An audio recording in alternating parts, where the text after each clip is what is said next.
আসসালামু আলাইকুম। না আমাকে আমি পাঠিয়েছে। সকালে আপনার একটা ভিডিও দেখেছিলাম আরকি Facebook এ। আপনি ওই যে একজন আসছিল। তো তাকে আপনি বলছিলেন যে সূরা হাসরের ৭ নাম্বার আয়াতে যে নবীকেও মানতে হবে। কিন্তু আমি ওই আয়াতটা পড়ছি আরকি। আপনি বলার আপনার ওই ভিডিওটা দেখার পরে কিন্তু ওইখানে কিন্তু ওই নবীকে মানতে হবে বা হাদিস মানতে হবে এরকম কিছু আমি ওই আয়াতটাতে খুঁজে পাই নাই। এজন্য আমার ভিতর কনফিউশন হলো যে আসিফ ভাই তো খুব ইন্টেলিজেন্ট মানুষ। তিনি কি আসলে হুট করে বলে ফেলল না আসলে ভুলে বের হয়ে গেল সূরা হাসরের ৭ নাম্বার আয়াত যে নবীকেও মানতে হবে। এটা নবীকে আসলে মানতে আমার কাছে হবে এই একটু বিষয়ে তো আ আ বেশ কয়েকটা আ আ না হাসরের ৭ আয়াত নাম্বারে আছে। আছে কিনা? হাসরের ৭ নাম্বারে এরকম আছে কিনা? হ্যাঁ, হাসরের ৭ নম্বরেও আছে। দাঁড়ান না, আমি ওইখানে এরকম কিছু নাই। আপনি স্ক্রিনে আরেকটা এনে দেখতে পারেন বা দেখাতে পারেন দর্শকদের। আমি এরকম কিছু খুঁজে পাই নাই। অথবা হয়তো আমার চোখ এড়িয়ে গেছে এমনও হইতে পারে। অথবা হয়তো আমি বুঝি নাই। আচ্ছা আমি বের করতেছি। ওই জিনিসটা আমি একটু বের করি তাহলে।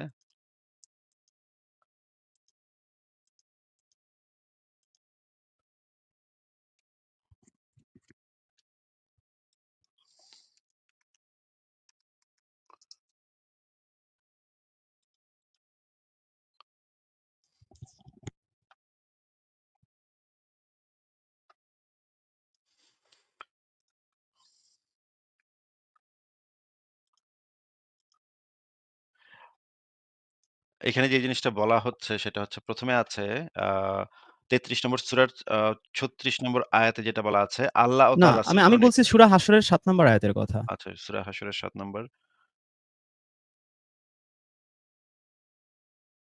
এইটা কি সূরা হাসরের ৭ নম্বর আয়াত? জি, জি, জি। রাসূল তোমাদেরকে যা দেয় তা গ্রহণ করো এবং যা থেকে নিষেধ করে তা থেকে বিরত থাকো। বলেন তাহলে এই বিষয়ে কি বলতে চান? না, এখানে আয়াতটার খণ্ডিত একটা অংশ দেয়া। ফার্স্ট এর অংশগুলা নাই।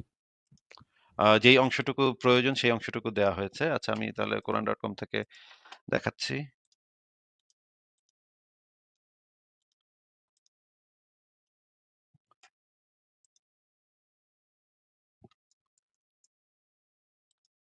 হ্যাঁ, বলেন তাহলে।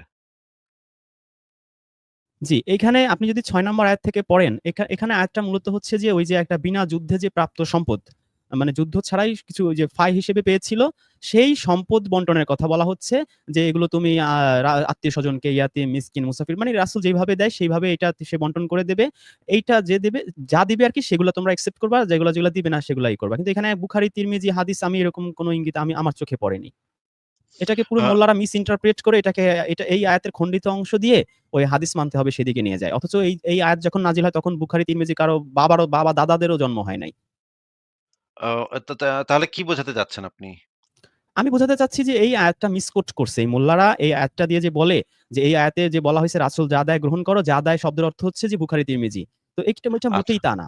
এটা আচ্ছা বুখারী, বুঝতে তিরমিজি তো পেরেছি। ভালো কথা। মানে এই কোন কিছুই না। কোন হাদিসের কোন ইঙ্গিত, আকার কিছুই এখানে দেওয়া নাই। এটা মিস ইন্টারপ্রেট করে। এটা আচ্ছা, আমি আপনার ঠিক আছে। মাধ্যমে সকল মুসলিমদের দৃষ্টি আকর্ষণ করতে চাই যে মোল্লারা যে আয়াতটা মিসকোট করে, এটা আসলে বিনা যুদ্ধে প্রাপ্ত সম্পদের কথা বলা হইছে। এখানে বুখারী, তিরমিজির কোন নাম গন্ধও নাই। তাছাড়া ওই সময় বুখারী, তিরমিজি তো এদের বাপ-দাদাদের তো জন্মই হয় না। এটা থাকবেই বা কি করে? এটা তো কমন সেন্স আপনি প্রয়োগ করলে আপনি এমনিই ধরতে পারেন। আচ্ছা, ঠিক আছে। এই জিনিসটা আপনার এই মানে যুক্তিটা আমি অ্যাকসেপ্ট করলাম। কিন্তু কোরআনে কিন্তু শুধুমাত্র এই একটা আয়াত দিয়েই এই রেফারেন্সটা নাই। এই জিনিসটা কিন্তু এই একটা রেফারেন্সের উপরে নির্ভরশীল না। এটা কিন্তু বেশ কয়েকটা এটা একটা রেফারেন্স। এটা যেটা হচ্ছে গিয়ে মুসলিমরা দেয়। মুসলিমরা এই মুসলিমদের অনেকগুলা আকীদা গ্রন্থে আমি এই জিনিসটা পেয়েছি যে এই রেফারেন্সটা তারা ব্যবহার করে। এইটা মুসলিমদের শত, শত আকীদা গ্রন্থে আমি পেয়েছি। আ কিন্তু এই এই জিনিসটা হচ্ছে আরো অনেকগুলা আয়াতের ভিতরে বলা আছে। যেমন ধরেন এই যে যেটা আমি আপনাকে বললাম ৩৩ নম্বরের ৩৬ যে আল্লাহ ও তার রাসূল কোন নির্দেশ দিলে ও তার রাসূল কোন নির্দেশ দিলে এই জিনিসটা বলা আছে। এরপরে বলা আছে ১৬ নম্বরের ১৬ র ৪৪ এ বলা আছে, কিতাবসমূহ এবং তোমার প্রতি নাজিল করেছি কুরআন। আ এব অ্যা যেন তুমি প্রেরণ করেছিলাম স্পষ্ট নিদর্শন ও গ্রন্থসহ স্পষ্ট প্রমাণাদি ও এখানে একটা গ্রন্থাবলী, এখানে একটা প্লুরাল নাম্বার ব্যবহার করা হয়েছে। এই জিনিসটা আপনারা যদিও আমি জানি যে আপনারা কি এটার ব্যাখ্যা করবেন। এটা আপনারা ব্যাখ্যা করবেন তাওরাত, এটা ইনজিল এটা এটা কি ১৬ র ৪০? আপনি কি একটু প্লিজ একটু আরবিটা নিয়ে আসবেন? আচ্ছা ঠিক আছে।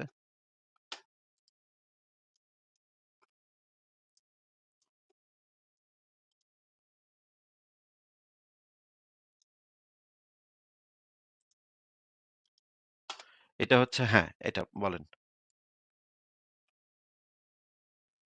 জি, এখানে আছে লিতুবাইয়েনা। লিতুবাইয়েনা তো মানে তো ব্যাখ্যা করা না। এটা হাদিস দিয়ে ব্যাখ্যা করা না। লিতুবাইয়েনা মানে হচ্ছে পরিষ্কারভাবে বলে দেয়া।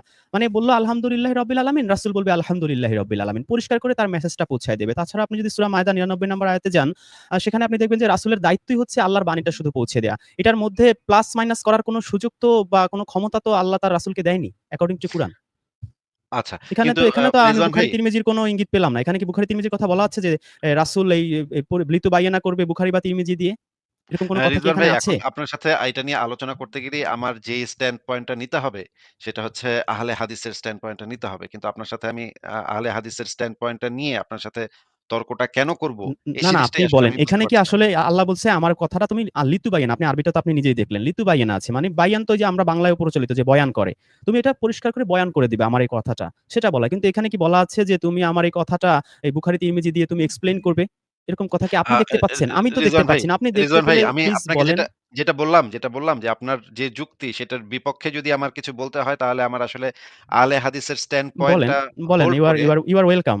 কিন্তু আমি তো ইউ আহলে আর হাদিসের অলওয়েজ ব্যক্তি না। ওয়েলকাম। আমি তো আহলে হাদিসের ব্যক্তি না যে আমি আপনার সাথে আহলে না, আপনি হাদিস হয়ে বললেও আপনার আমি সাথে মাইন্ড তর্ক করব না। করব। আপনি যুক্তি দিতে পারেন আহলে হাদিসের।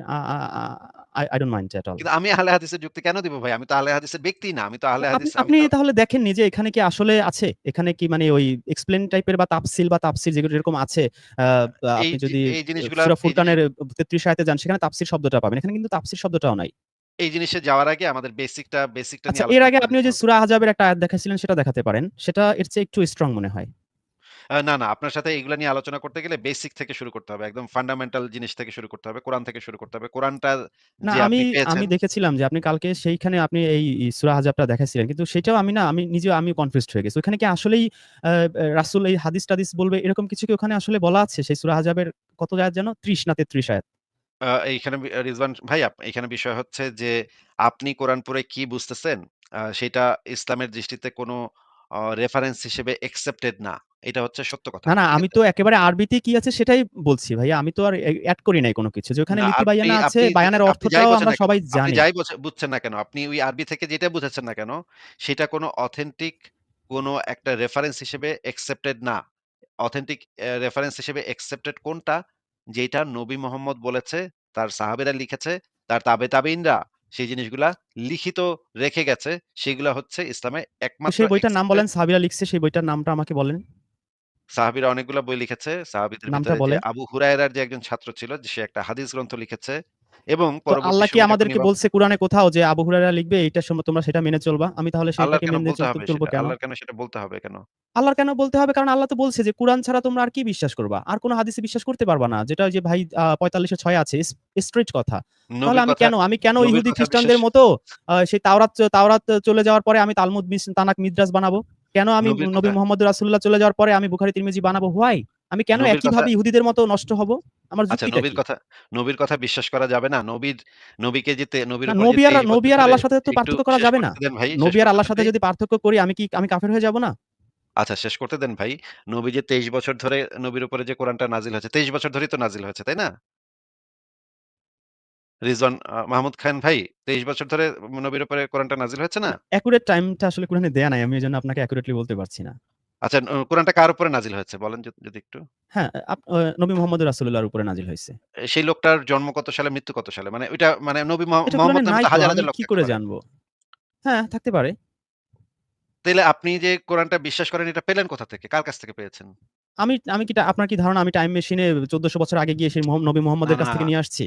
আমি তো সেটা বলি নাই আপনাকে। তাহলে আপনি যে এটাকে তাহলে? বিশ্বাস করতেছেন, আপনি কার কোরআনে বিশ্বাস করতেছেন? এটা কারণ কে লিখছে কুরআন কোরআন আমাকে থেকে চ্যালেঞ্জ আপনার? করছে সূরা নিসার ৮২ আয়াতে। আরে ভাই যেটা কোরআনের আমি কি পাঠাইছি। এরকম তো হাজার, হাজার বই থাকতে পারে যেখানে বিভিন্ন জনকে বিভিন্ন ধরনের চ্যালেঞ্জ দেওয়া হয়েছে। সেই আপনি না এখন আপনাকে একেবারে সেই ওই যে সেই জিজ্ঞেস ট্রিপিক্যাল করেছি। মোল্লাদের মতো করে রিজওয়ান লজিক খা দিচ্ছেন। রিজওয়ান আমি রিজওয়ান আমি মাহমুদ আমি খান ভাই, আপনার কাছ থেকে আপনাকে আমি এটা অ্যাকসেপ্ট করি নাই। জিজ্ঞেস করেছি যে আমার প্রশ্নটা ভালো করে শোনেন। জিজ্ঞেস করেছি কোরআনটা আপনি পেলেন কার থেকে? কোথা থেকে? কে এই বইটাকে লিখেছে? কে কম্পাইল করেছে? কোন প্রকাশনীতে ১ম এই জিনিসটা পাওয়া গেল? এই জিনিসগুলো একটু বলেন। আমি যেটা ১ম পেয়েছি সম্ভবত সেটা মদিনা পাবলিকেশনস এর থেকে পেয়েছি আরকি। মানে প্রাইমারি সোর্সটা কি? মানুষ সেই জিনিসটা কোথা থেকে প্রাইমারি পেয়েছে? সোর্স হচ্ছে অ না ওইটাই মদিনা পাবলিকেশনস। ওদের ছাপা আরকি কুরআনটা। প্রাইমারি সোর্সটা এই মদিনা পাবলিকেশনস না, এই এখন কোরআনটা আপনি পেল? যদি বলেন আমি তাহলে সেই মদিনা পাবলিকেশনস এ এই যে গিয়ে উনাদের এখন জিজ্ঞেস করতে পারি যে উনারা যে কোথা কাজটা থেকে করছেন, পেয়েছে। যে কাজটা করছেন এইটা আমি যেখান হচ্ছে থেকে পেয়েছি আমি তো আপনার সেটা যে বলব ভাইয়া। আপনার যে অসততা, আপনার যে স্ট্যান্ড এ যে অসততা আচ্ছা, আমি সেই এখন কি জিনিসটা বলব এখন আমি প্রকাশ আমি পেয়েছে। ১৪০০ বছর আগে গিয়ে এই নবীর কাছ থেকে পেয়েছি। এটা বললে এই আপনি বইটা খুশি মনে হবেন? করেন, মনে করেন গীতাঞ্জলি বইটা আমি কোথা থেকে পেয়েছি? আমাকে যদি কেউ জিজ্ঞেস করে, আমি তো খুব পরিষ্কারভাবে বলতে পারব যে গীতাঞ্জলি বইটা লিখেছেন রবীন্দ্রনাথ ঠাকুর। উনি লেখার পরে ও সেই আচ্ছা, আচ্ছা। জিনিসটা এটার উত্তর আমার কাছে আছে। একটু কথাটা এইটা শেষ করতে দেন ভাই, কথাটা শেষ করতে দেন। আচ্ছা। কথাটা শেষ করতে দেন। গীতাঞ্জলি কবিতার ভেতরে অনেকগুলা কবিতা আছে। সেই কবিতাটা হয়তো রবীন্দ্রনাথ ঠাকুর অনেকদিন ধরে লিখেছেন, অনেক সময় ধরে লিখেছেন। অনেকদিন ধরে লেখার পরে তিনি কয়েকটা কবিতা একত্রিত করার পরে সেটাকে পাবলিকেশনস এ পাঠিয়েছেন একটা ছাপাখানায়। তখন ছাপাখানার যে ছাপার যে লোকজন তারা সেই জিনিসটাকে একত্রিত করে বানান-টানান সব দেখেছে ঠিকঠাক আছে কিনা, লাইন-টাইন সব ঠিক আছে কিনা। তারপরে আবার রবীন্দ্রনাথ ঠাকুরের কাছে প্রুফ রিড করতে পাঠিয়েছে। যেটা আরকি নরমাল বই ছাপার ক্ষেত্রে হয়। সেভাবে প্রুফ রিড করতে পাঠিয়েছে। রবীন্দ্রনাথ প্রুফ রিড করে বলেছে, "হ্যাঁ, এটা ঠিক আছে।" ফেরত দিয়েছে। তখন ওইখান থেকে ১ম গীতাঞ্জলি বইটা বের হলো। পুস্তক আকারে ১ম গীতাঞ্জলি বইটা বের হলো। সেই বইটার একটা কপি আমি এখন গীতাঞ্জলি যখন আমি কিনতে যাই তখন হয়তো অন্য আরেকটা প্রকাশনী থেকে আমি কিনি। কিন্তু সেই প্রকাশনীটা প্রাইমারি সোর্সটা হচ্ছে সেই যে রবীন্দ্রনাথ ঠাকুর যেই প্রকাশনীতে যেই বইটা পাঠিয়েছিলেন, যে পান্ডুলিপিটা পাঠিয়েছিলেন সেইটা ছিল প্রাইমারি সোর্স। গীতাঞ্জলি বইটার প্রাইমারি সোর্স। আমাদের সাথে ফারাজ ভাই চলে এসেছে। দেখেন ফারাজ ভাই, কি অবস্থা ভাই, কেমন আছেন ফারাজ ভাই? আলহামদুলিল্লাহ আছি ভাই, কেমন আছেন আপনি? এই তো ভালো আছি। আমাদের সাথে রিজওয়ান মাহমুদ খান ভাই আছেন। উনি যদিও স্বীকার করেন না কিন্তু উনার কথা শুনলে বোঝা যায় উনি একজন আহলে কুরআন। আমরা যাদেরকে আহলে কুরআন বলি আরকি। তো ফারাজ ভাই, আমি যে প্রশ্নটা করছি যে এই কোরআনের প্রাইমারি সোর্সটা আপনি কোথা থেকে পেয়েছেন কোরআনটা? সেটা উনি বলতে চাচ্ছেন না। উনি কেন যেন এই প্রশ্নটা এড়িয়ে যাওয়ার জন্য নানা ধরনের ডিসঅনেস্ট অ্যান্সার দিচ্ছে বলে আমার মনে হচ্ছে। ফারাজ ভাই, আপনার কাছেও কি সেটা মনে হচ্ছে? ফারাজ ভাই, আপনি মিউট করে রাখছেন। সরি আসিফ ভাই, আমি ব্যাকে ছিলাম তো, বাট আমি শুনতে পারিনি। আমি একটা ফোন কল ছিল, সো আমি আমার কথাগুলো শুনতে পারিনি আর কি। আমি আচ্ছা, যদি ঠিক আছে, আবার কথা অসুবিধা বলি নেই। তাহলে হয়তো বুঝতে পারবো।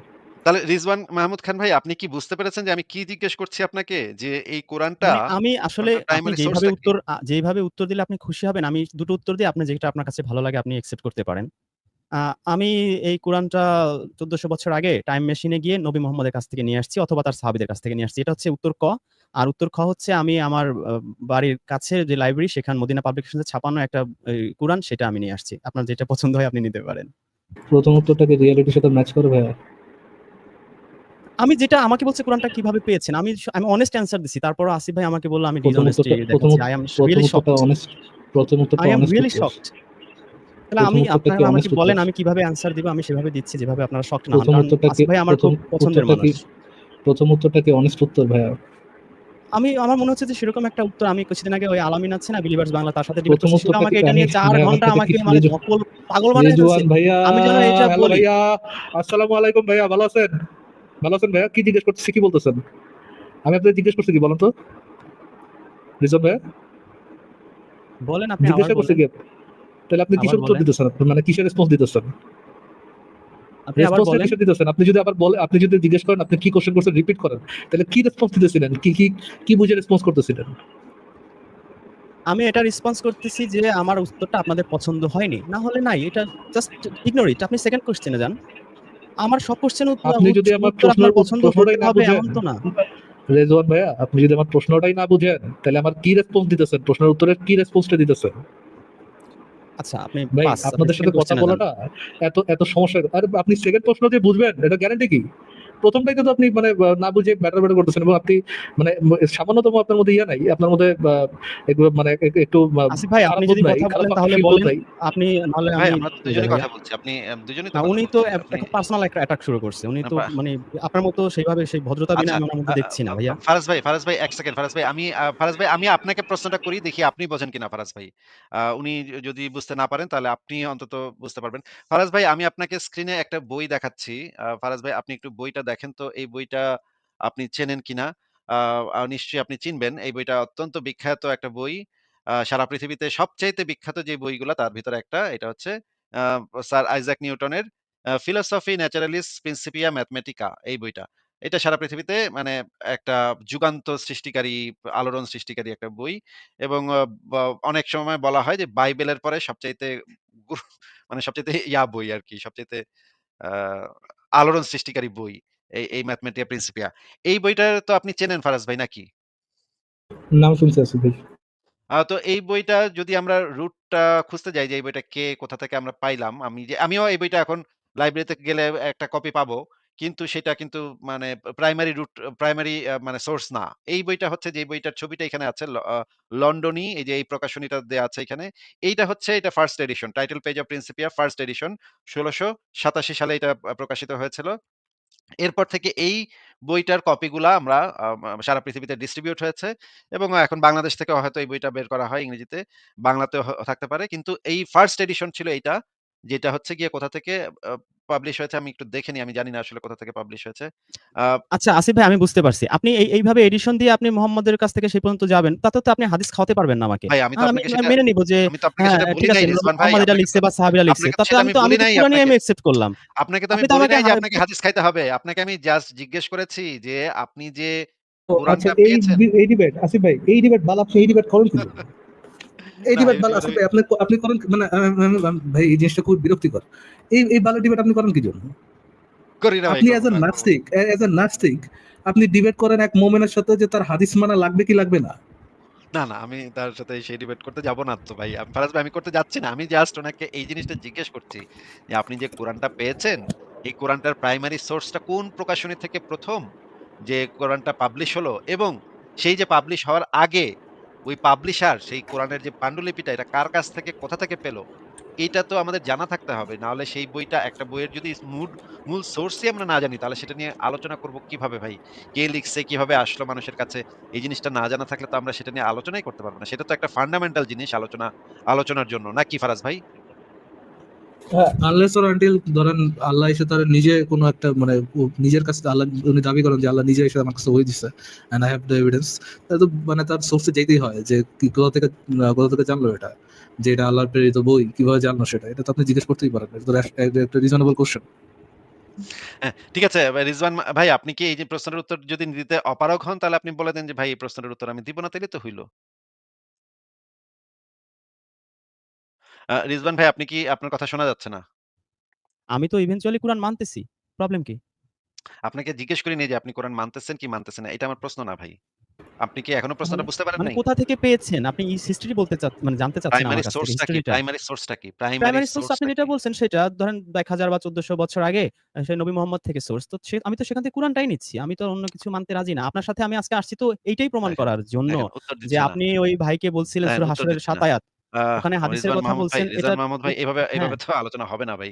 আপনাকে জিজ্ঞেস করেছি যে এটার প্রাইমারি সোর্সটা কোথা থেকে আসলো? কোন প্রকাশনীতে ১ম এই বইটা ছাপা হয়েছে এবং যেই প্রকাশনী থেকে ছাপা হয়েছে বা সেই এটা সময় এত যদি প্রকাশনী জরুরি না কেন? আমি থাকে, সেটাই তো বুঝলাম না। প্রকাশনীর নাম আমাকে বলতে হবে আপনার সাথে ডিবেট করতে আসলে বা আপনার সাথে আলোচনা করতে আসলে মানে এটা তো বইটা আমাকে কোথা বললে থেকে আমি আসলো? মুখস্থ করে আসতাম নামগুলা। বই প্রকাশনীতে যে পান্ডুলিপিটা আসলো আমি সেই এখন গুগল সার্চ পান্ডুলিপিটা করে কাদের আপনাকে কাছ দেখাইতে থেকে পারি আসলো? মদিনা পাবলিকেশনস কোথায়। এছাড়া আমার তো আর এখন উপায় নাই বাঁচার।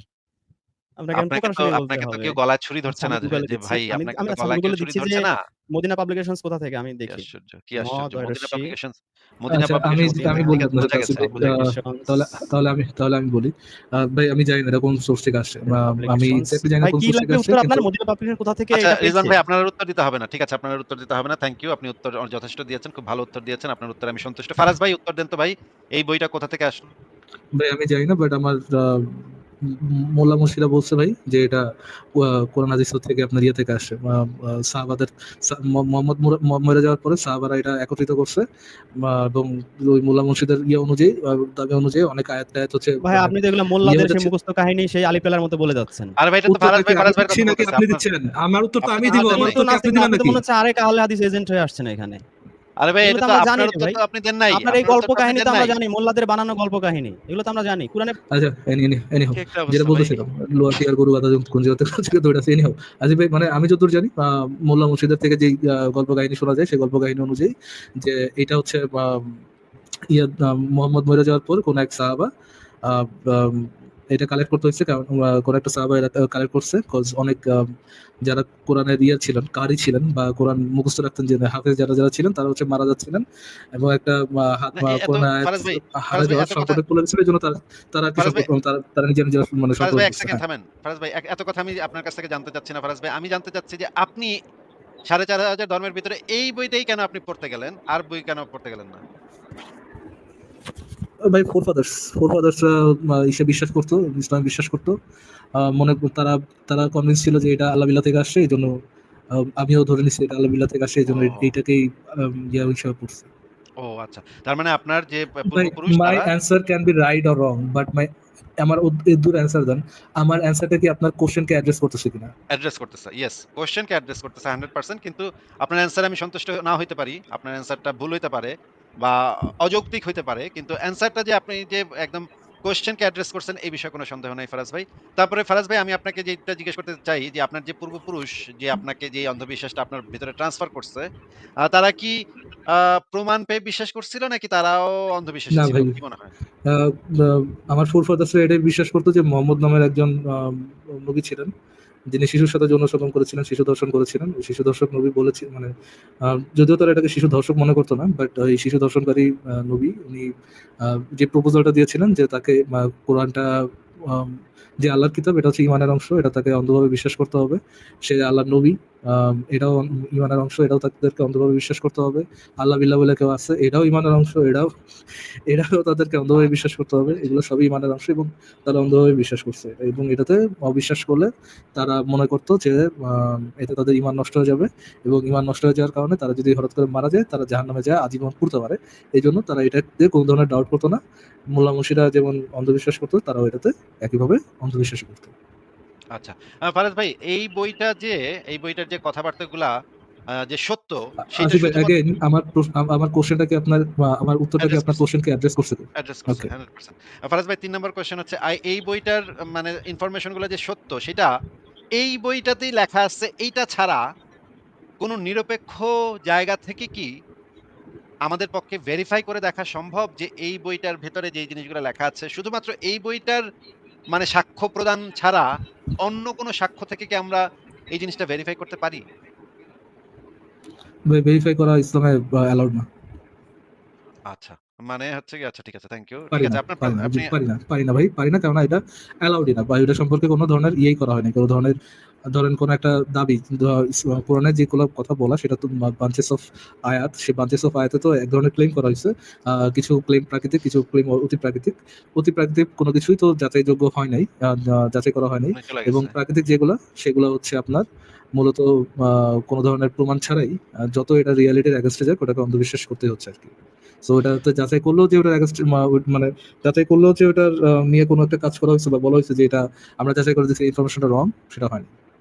হ্যাঁ, কিন্তু ফারাজ ভাই আমি আপনাকে যেটা বলতে চাচ্ছি এই যে রিজওয়ান সাহেব যিনি আমাদের লাইভে এসেছিলেন ওনাকে কিন্তু আমি শুরুতে প্রশংসাই করেছি। কারণ উনার একটা লাইভ কয়েকদিন আগে আমি অল্প খানিকক্ষণ দেখেছি। আমি দেখলাম যে উনারা এই যে আ উনারা তো অন্তত আমাদেরকে কোপাইতে চান না, তাই না?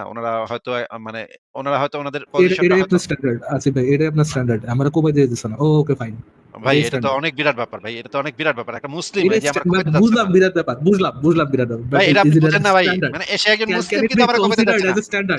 ক্যান ইট বি অবিশ্বাস্য, কনসিডার্ড অ্যাজ ক্যান ইট অবিশ্বাস্য। Be fine? আমি তো ভাই, ইয়ে অনেক নিচে, থ্রেশহোল্ড অনেক নিচে, বুঝলাম, বাট এই যে কোবাইতে চাইতেছে না, can it be considered as a standard? আচ্ছা ঠিক আছে, আমি ওকে, আমি সেই মনে করি আমি মনে ভদ্রলোক করি এর সাথে এই ক্ষেত্রে এটা সি সি একটা সি সি বিরাট সি স্ট্যান্ডার্ড। সি সি সি সি সি সি সে সেই স্ট্যান্ডার্ডটা সেই মনে করছে এভারেস্টের ভাই। পরিমাণে হাই করে দিছে। বুঝছেন? আমার বুকটা ভরে গেছে ভাই। একজন মুসলিম হয়ে সে ভাই বলতেছে এইটা ভুল কইলা, স্ট্যান্ডার্ডটা স্ট্যান্ডার্ড ন্যারেটিভ যেটা, সেটা হচ্ছে মারিয়ানা ট্রেঞ্চের থেকেও গভীর নিচে, অতল গহ্বর, হ্যাঁ, বাট ওটা মারিয়ানা ট্রেঞ্চের মানে একটু হয়তো বা উপরে আছে, খুবই দিতেছে। ভাইরে, এটা বলতে পারেন ভাইরে। যে স্ট্যান্ডার্ড আপনি উপর উল্টা উল্টা একেবারে মাউন্ট এভারেস্টে চলে গেছে, এটা আবার কেমন? আমি ভাই খুশিতে মানে মনে করেন আমার তো একজন মুসলিম সে নিজেকে মুসলিম বলতেছে অথচ আমাকে কোপাইতে যাচ্ছে না। এটা তো আমার জন্য একটা অবিশ্বাস্য ব্যাপার ভাই। আমি তো পুরা হয়ে গেছি। মানে মোমের মতো গলে গেছি। মনে করেন এটা কিভাবে সম্ভব? মানে আমি তো বোকা ভাই বোকা হয়ে গেছি। বুঝছেন? এত বছর ধরে আসি ভাই, মানে মোমিনদের সাথে ডিল করতেছেন আপনি, জেনুইনলি আসি ভাই, মনে করেন যে তারা আম, তারা মানে লোয়ার টিয়ার ভন্ডরা, মানে ধরেন ইসলামিক খেলাফত হইলো, খেলাফত প্রতিষ্ঠিত হইলো, তারা এই ইয়ে রেখে আস্থা রেখে, মানে এই কোরআনের উপরে বিশ্বাস রেখে আপনার পক্ষে যারা আপনাদেরকে কোপাইতে আসবে তাদের বিরুদ্ধে তারা কোনো ধরনের স্ট্যান্ড নিবে বলে আপনার মনে হয় যে না না না, তোমরা কোরআনের এগেনস্টে যায়, ইসলামের এগেনস্টে যায় কোনো কিছু করতেছো, and you are not suppose to do it, আমি নাস্তিকের পক্ষে আছি, আপনার কি মনে হয় এরকম কোনো পজিশন তারা হোল্ড করবে? না পজিশন হোল্ড নাকি করবে না। আস্তে করে কাটা করবে? আর চুপ করে থাকবে। হ্যাঁ? তারা আমাদের কতটা চুপ দেখবে। করে থাকবে না আসিফ ভাই, শুধু চুপ করে থাকবে না, তারা যায়া বলবে যে যারা কোপাইছে ইহা সকি ইসলাম নয়। ভাই আপনি কি ভাই মুমিনদের লোয়ার টিয়ার ভন্ডামি ভুলে গেছেন নাকি? ঠিক আছে ভাই, ঠিক আছে। কিন্তু মানে যেই কাজটা আমাদের এখন করতে হবে, আমি যেটা ওনাকে প্রস্তাব করলাম যে, আ আমরা কয়েকজন কয়েক ধরনের কয়েকপন্থী ইসলামিস্টকে আমরা একটা আলোচনা করব। একটা আ আ লাইভ আমরা মানে করতে চাই। কয়েক পদের ইসলাম যেমন শিয়া মুসলমান, তারপরে হচ্ছে উনাদের পক্ষ থেকে একজন, আহলে হাদিস থেকে একজন। এইভাবে কয়েকজনকে আইনা আমরা যদি একদিন আলোচনা করতে পারি তাহলে এটা একটা ভালো হবে যে আমরা দেখাইতে পারবো যে কোন ইসলামটা কিরকম, কোন ইসলামের অবস্থানটা কিরকম। এটা আমি একটা প্ল্যান করতেছি। আ ভবিষ্যতে হয়তো করব, ওনাকে আমি বলে দিয়েছি। কিন্তু উনার সাথে এই যে এই সমস্ত বিষয় নিয়ে যুক্তিতর্ক করাটা আসলে ওয়েস্ট অফ টাইম আমার জন্য। আপনিও জানেন, আমিও জানি যে এটা একটা ওয়েস্ট অফ টাইম। এনারা হচ্ছে গিয়ে আ হোল্ডই করে একটা ডিসঅনেস্ট পজিশন। যে পজিশনটা আসলে উনারা নিজেরাও জানে, নিজেরাও ভালোভাবে বোঝে যে এই পজিশনটা ডিসঅনেস্ট, এই কারণে উত্তর দিতে চায় না। এই কোরআনটা পাইছেন কোথায়? এটা জিজ্ঞেস করলেই আরেক তো আরেক আর উত্তর দিতে চায়। আরেকজন ব্যক্তি কমেন্ট করেছেন, স্প্যাম করে না ভাইয়া। স্প্যাম করলে আমি আপনাদের ব্লক করে দেবো। স্প্যাম করে না, দয়া করে প্লিজ। একবার কমেন্ট করছেন আমি দেখেছি। স্প্যাম করার কোনো দরকার নেই। যদি নেক্সট টাইম করেন আমি আপনার ব্লক করে দেবো। উনি বলেছেন কোরআনে কাউকে জোর করে ধর্ম গ্রহণ করতে মানা, ধর্ম গ্রহণ করাতে নিষেধ করা আছে, কিন্তু হুজুররা যদি কাউকে কোপাতে চায় সেই দোষ তো আর কোরআনের নয়। আসিফ ভাই, আমি একটু আগে যেটা বলেছিলাম, ইয়াস সোকে ইসলাম নয়, ওনারা সেই কার্ডটাই প্লে করছেন। Fine, let's play your card dude, let's play your card. আপনি যে বললেন কোরআনে কাউকে জোর করে ধর্ম গ্রহণ করাতে নিষেধ করা হচ্ছে, হাউ ডু ইউ নো আল্লাহ যেটা আপনি আপনি কোরআন পড়ে যে লাইনটা বুঝলেন এটা একটা সঠিক বুঝ, how the hell do you know? কেমনে জানেন? আপনি আল্লাহর মাইন্ড রিড করছেন, আল্লাহর সাথে আপনার কমিউনিকেশন করছেন, কমিউনিকেশন আছে। হাউ ডু ইউ নো যে আল্লাহ এখানে জোক মারে নাই? কেমনে জানেন আপনি? আপনি তো লজিক অ্যান্ড রেজনিং নিয়ে কথা বলতেছেন, right? Let's talk about logic and reasoning. How do you know? আপনি এবং কি নবী? এবং ওহী দিছে আপনার এ ভিতরে? আল্লাহ আপনার ভিতরে ওহী পুশ করে দিছে। কেমনে জানেন? কেমনে জানেন যে আল্লাহ এটার মধ্যে কোনো জোক মারে নাই? আপনারা তো হাদিস মানবেন না, আপনারা তো তাফসীর মানবেন না, সিরাত মানবেন না, কিচ্ছু মানবেন না, রাইট? শুধুমাত্র এই কোরআন আছে আপনাদের কাছে। কেমনে বুঝলেন যে আল্লাহ এই জায়গায় একটা জোক মারে নাই? কেমনে বুঝলেন? আচ্ছা, আবার আবার স্প্যাম করতেছেন দিলরুবা ভাইয়া নাম আপু, আই ডোন্ট নো। যুক্তির কাছে হেরে এখন প্রশ্ন তুলছেন কোরআন কিভাবে পেয়েছেন? আপনাদেরকে গাধা বলাটাই সঠিক। ভাইয়া, কোশ্চেন করাটা ঠিক আছে ভাই, যেহেতু তুনা আগে না বলছে সেহেতু নিশ্চয়ই সঠিকই বলছে। ঠিক আছে। ঠিক আছে ফারাজ ভাই, আমরা তাহলে পরের জনের কাছে চলে যাই।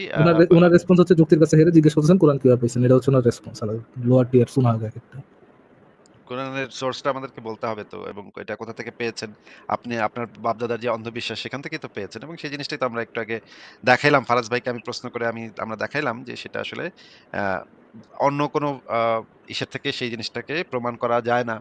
এবং একই সাথে যদি কোরআনের ভিতর থেকেও যদি আপনারা আলোচনা করতে চান, তাহলে আলোচনা করতে পারেন। কিন্তু আমরা আসলে খুব বেশি ইন্টারেস্টেড না। কারণ আপনাদের না সাথে ভাই, আলোচনা এখানে করেই বা একজন লিখছে যে কোরআন নাজিল হয়েছে হযরত মুহাম্মদ নিজামের উপর। আমার মনে হয় না নাজিল করছে, কোরআন বাজ করে তারপর পুরোটা বুঝায় দেন। আর বললাম না, ডাইরেক্ট আল্লাহ যেমন ওই যে আল্লাহ দা ভাজাইনা ব্লোয়ার, হ্যাঁ? ওই মরিয়মের ভাজাইনাতে যে ফু দিছিল না? ওই যে হ্যাঁ। কোন জায়গায় ফু দিয়া কোরআন দিয়ে এবং আল্লাহ কোন এক পৃথিবী জায়গায় ফু এবং দিছে। মহাবিশ্বকে কিন্তু ভাঁজ করে নিজের হাতের উপরে রাখবেন। এটাও কিন্তু বলা আছে। মানে যে ভাঁজ করাটা ইসলামে খুবই মানে ভালো আছে, বা ভালোভাবে আছে। ঠিক আছে, তাইলে আমরা আলহামদুলিল্লাহ। ফারাজ ভাই, আমি আপনাকে একটা জিনিস আজকে দেখাইতে চাইছিলাম। ওই যে জিনিসটা আমি আমার Facebook এ পোস্ট করছি। ফারাজ ভাই মনে আছে যে আমরা একটা হাদিস দেখাইতাম যে মোহাম্মদ যে লুঙ্গি খুইলা গেল কাবা শরীফের ওইখানে মোহাম্মদ আব্বাস, যে তার চাচা আব্বাস বলল যে লুঙ্গিটা খুইলা কাঁধে রাখ। তারপর যে মোহাম্মদের লুঙ্গি খুইলা দিল, তারপরে খুললো মোহাম্মদ, তারপর যে সে অজ্ঞান হয়ে গেল। হাদিসটা মনে আছে ভাই? জি ভাই, এরকম একটা হাদিস আপনি দেখিয়েছিলেন যে কাবা মেরামতের সময় আম আ কম বয়সী মোহাম্মদের লুঙ্গি খুলে ইট যেন ক্যারি করতে পারে, ইট বা পাথর কোনো কিছু একটা ক্যারি যেন করতে পারে, এজন্য দিলেন নবীর লুঙ্গিটা হ্যাচকা টান দিয়ে খুলে ফেলেছিলেন এবং ওটার মধ্যে লুঙ্গি ধরায় দিছিলেন, এবং লুঙ্গি খোলার ফলে নবী মোহাম্মদ ব্ল্যাক আউট হয়ে গেছিল আরকি। কিন্তু ফারাজ ভাই, এতদিন ধরে আমি যেটা জানতাম, মুশফিক মিনার আমার লাইভে এসে বইলা গেছিল। সেই সময় তো নবী ছোট ছিল, কম বয়সে ছিল। আপনি কেন এটা নিয়ে কটূক্তি করেন? তখন আমি তার কথা মাইনে নিচ্ছিলাম, বুঝছেন? আমি আর জিনিসটারে বেশি আমিও কি ভাবছিলাম, হ্যাঁ, ঠিক। প্রিন্সেস কি বলেছিল ভাই? প্রিন্সেস বলছিল মোহাম্মদ সেই সময় ছোট ছিল, বালক ছিল। বালক বয়সে এরকমের ঘটনা ঘটতেই পারে। আপনি কেন এটা নিয়ে কটূক্তি করেন? আমি না তখন মানে নেক্সট কোশ্চেন আসিফ ভাই, আপনি তাকে মুশফিক মিনার কেন বলতেছেন? প্রিন্সেস মিনার, এত সুন্দর নাম। প্রিন্সেস আচ্ছা মিনার এই আচ্ছা। কথাটা বলেছিল। তো আমি না মাইনে নিছিলাম যে হ্যাঁ, ঠিকই আছে। এটা তো ছোটকালেই হইব এরকম। মানে হয়তো ১৪-১৫ বছর বয়স ছিল, এরকম অবস্থা এরকম হইছিল। হইতেই পারে। আমি আর এটা নিয়ে বেশি ঘাটাই নাই, হ্যাঁ? পরে আমি আমার কয়েকদিন আগে একজন এসে আমাকে বলল এই হাদিসটার কথা জিজ্ঞেস করল। তখন আমি এটা নিয়ে আবার একটু ঘাটাঘাটি করলাম। আমি ঘাটাঘাটি করে পাইলাম আরেক মানে মারাত্মক জিনিস ভাই। দেখেন বুখারী শরীফের এই হাদিসটা আমরা একটু আগে পইড়া নিই যে এখানে কি বলা আছে। আ দেখেন যে আ আ জাবির ইবনে আব্দুল্লাহ হতে বর্ণিত। তিনি বলেন, "যখন কাবা গৃহ পুনর্নির্মাণ করা হচ্ছিল, তখন নবী সাল্লাল্লাহু আলাইহি সাল্লাম ও আব্বাস মানে মুহাম্মদের চাচা আব্বাস পাথর বয়ে আনছিলেন। আ আব্বাস নবী সাল্লাল্লাহু আলাইহি সাল্লামকে বললেন, "তোমার লুঙ্গিটি কাঁধের উপর রাখো, পাথরের ঘর্ষণ হতে তোমাকে রক্ষা করবে।" লুঙ্গি খুলতেই তিনি অজ্ঞান হয়ে মাটিতে পড়ে গেলেন। মানে মুহাম্মদের লুঙ্গি খুলতেই মুহাম্মদ অজ্ঞান হয়ে পড়ে গেছে। তার চোখ দুটি আকাশের দিকে নিবিষ্ট ছিল। মানে চোখ দুটা খোলা কিন্তু সে অজ্ঞান হয়ে পইড়া আছে। মানে ন্যাংটা হয়ে অজ্ঞান হয়ে পইড়া আছে কারণ কাবার কি পাশে। আসিফ ভাই? কারণ কি আমি কেমনে কমু ভাই? এটা তো একটা সাইকোলজিক্যাল প্রবলেম বলে মনে হচ্ছে। মৃগী রোগ মনে হচ্ছে আমার কাছে। আ ফারাজ ভাই এরপরে যেটা বলা আছে যে তার চেতনা ফিরে এলো তখন তিনি বলতে লাগলেন, "আমার লুঙ্গি, আমার লুঙ্গি।" তৎক্ষণাৎ তার লুঙ্গি পরিয়ে দেয়া হলো। মানে কিছুক্ষণ সে সেন্সলেস ছিল। সে হয়তো মৃগী রোগ ছিল। সে আকাশের দিকে তাকায় ছিল। ন্যাংটা হয়ে। কাবার পাশে ন্যাংটা হয়ে। নেংটু নবী আরকি। এ এই হাদিসটার আ পরে আমি আসিফ ভাই আরেকটু আমি কি একটা হাইপোথিসিস দিতে পারি আসিফ ভাই? হ্যাঁ, যে বলেন, কেন বলেন। নবী মোহাম্মদ আম নবী মোহাম্মদ আরকি অজ্ঞান আচ্ছা আ আচ্ছা আসিফ ভাই আমি একটু শেয়ার করি। আমার একটা জাস্ট একটা র‍্যান্ডম হাইপোথিসিস। আমি বলতেছি না এটাই হইছে। আম মেবি হইতে পারে। জাস্ট একটা হাইপোথিসিস। আসিফ ভাই একটু স্ক্রিনটা উঠাবেন।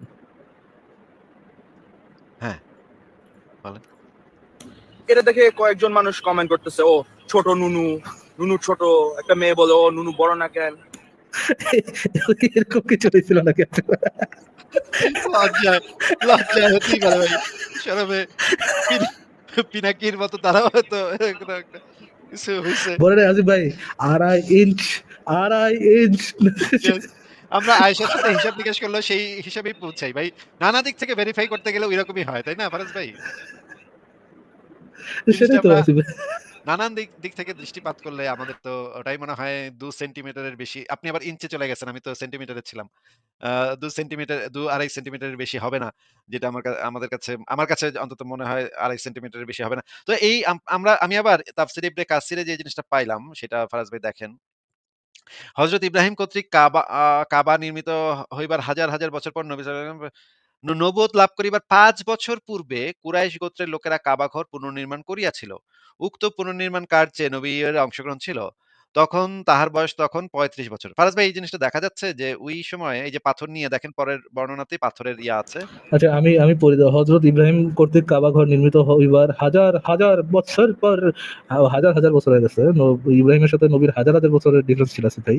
না, এটা ভুল কথা। এটা যে বর্ণনা আচ্ছা করছে সে এই বছর জিনিসটা ভুল বলছে। বৎসর পর নবী করিম সাল্লাল্লাহু আলাইহি ওয়াসাল্লামের নবুয়ত লাভ করিবার ৫ বছর পূর্বে কুরাইশ গোত্রের লোকেরা কাবা ঘর পুনর্নির্মাণ করেছিল। উক্ত পুনর্নির্মাণ কাজে নবী করিম সাল্লাল্লাহু আলাইহি ওয়াসাল্লামও অংশগ্রহণ করেছিলেন। তাহার বয়স তখন ৩৫। হ্যাঁ ভাই, পড়া গেছে। তাহার তো বয়স তখন ৩৫। এই সময়ে তার মানে এই হাদিসটার ঘটনাটা মুহাম্মদের ৩৫ বছর বয়সে। এখন আপনি একটু চিন্তা করেন তো ফারাজ ভাই ৩৫ বছর বয়সী একটা দামড়া বেড়া কাবার পাশে শুয়ে আছে, লুঙ্গি নাই, আকাশের দিকে তাকায়, নেংটু। এটা মানে দৃশ্যটা কল্পনা করতেই না আমি মানে এই যে আ ওবায়দুল কাদের বলছিল না পায়জামাটি উঠালো, আমি শিহরিত হয়ে উঠলাম। আমি না শিহরিত হয়ে উঠছি।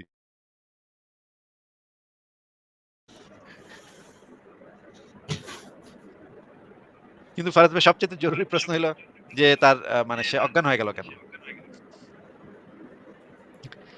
এই জিনিসটাই দেখাইতে চাইছিলাম ফারাজ ভাই। তাইলে আপনি কি আপনার কি ইসে কোনো সমস্যা চলতেছে ফারাজ ভাই? না তো আমার এখানে কি আওয়াজে কোনো সমস্যা হচ্ছে আসিফ ভাই?